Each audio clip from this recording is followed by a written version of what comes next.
And చాలా మంది ఇది బయోపిక్ కాదా అనే కన్ఫ్యూజన్ లో కూడా ఉన్నారు. దుల్కర్ సల్మాన్ యాక్ట్ చేస్తున్న కాంతా మూవీ మనకి మళ్ళీ మహానటి సినిమాని గుర్తు చేసింది. జెమిని గణేశన్ గారి రోల్ లో పర్ఫెక్ట్ గా సెట్ అయ్యి ఒక అవుట్ స్టాండింగ్ పర్ఫార్మెన్స్ ని ఇచ్చారు. అండ్ ఇప్పుడు దుల్కర్ సల్మాన్ చేసిన కాంతా మూవీ కూడా తమిళ ఇండస్ట్రీలో మొదటి సూపర్ స్టార్ అనే ట్యాగ్ ని తెచ్చుకున్న ఎంకే త్యాగరాజ భాగవతర్ గారి బయోపిక్. భాగవతర్ గారి లైఫ్ లో చాలా ట్విస్ట్ అండ్ టర్న్స్ ఉన్నాయి. భాగవతర్ గారి యాక్టర్ తో పాటు క్లాసికల్ సింగర్ కూడా.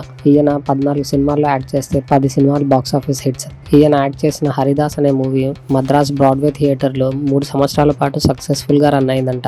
ఈ సినిమా రిలీజ్ అయ్యాక భాగవతర్ గారి ఒక మర్డర్ కేసులో జైలుకి వెళ్ళాడు. లక్ష్మీకాంత్ అనే తమిళ ఫిల్మ్ జర్నలిస్ట్ ని కొంతమంది పొడిచి చంపారంట. ఆ మర్డర్ కేసులో కొంతమంది అనుమానితులని అరెస్ట్ చేశారంట. ఆ సస్పెక్ట్స్ లో భాగవతర్ కూడా ఒకరంట. తను నిర్దోషి అని కోర్టుకి అపీల్ చేసుకున్నారంట. కానీ కోర్టు దాన్ని కొట్టి పడేసి 1944 నుంచి 1947 వరకు జైల్లో పెట్టారంట. అండ్ కొన్ని రోజుల తర్వాత వాళ్ళు ఇన్నోసెంట్ అని ప్రూవ్ అయ్యాక 1947 లో రిలీజ్ చేశారంట. కానీ ఆ మర్డర్ కేసులో అసలైన నేరస్తులు ఎవరో తెలియక ఆ కేసు ఇన్కంప్లీట్ గా ఉండిపోయిందంట ఇప్పటికి కూడా. జైలు నుంచి వచ్చాక భాగవతర్ గారు 4-5 మూవీస్ లో యాక్ట్ చేశారు. బట్ ఏవి కూడా వర్కౌట్ అవ్వలేదంట. 1959 లో ఆయుర్వేదిక్ మెడిసిన్ కాంప్లికేషన్స్ వల్ల భాగవతర్ తుది శ్వాస విడిచారు. మరి కాంతా సినిమాలో ఆయన సినీ జీవితాన్ని చూపిస్తారా లేకపోతే జైలు ఎపిసోడ్ కూడా కవర్ చేస్తారా చూడాలి. అండ్ చాలా మంది ఇది బయోపిక్ కాదా అనే కన్ఫ్యూజన్ లో కూడా ఉన్నారు.